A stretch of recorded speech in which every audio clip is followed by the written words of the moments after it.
আজ তো শনিবার, দিনটা প্রায় এখন শেষের পথে, অর্থাৎ কালকে সানডে। তা তোমাদের নিশ্চয়ই সকলের অনেক কিছু প্ল্যান রয়েছে, যেহেতু সামনেই তোমাদের বাঙালির সেরা উৎসব দুর্গাপুজো।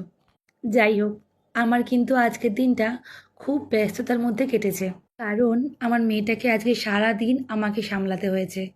আমার মা আজকে একটু কেনাকাটা করার জন্য বেরিয়েছিল, আর সেই জন্যই আজকে লাঞ্চটা একদম সিম্পল বললেই চলে। সোয়াবিন আলু দিয়ে ঝোল, আর সাথে থাকছে বেগুনি। আজকে বাড়িতে টমেটো না থাকার জন্য আমি এখানে দিয়েছি গোটা গোটা দুটো রসুন, একটা আমার আর একটা আমার হাজব্যান্ডের। তোমরা অনেকেই ভাবছো যে মাংসে তো অনেকে গোটা রসুন খেয়ে থাকে, কিন্তু সোয়াবিনে দিচ্ছে কেন?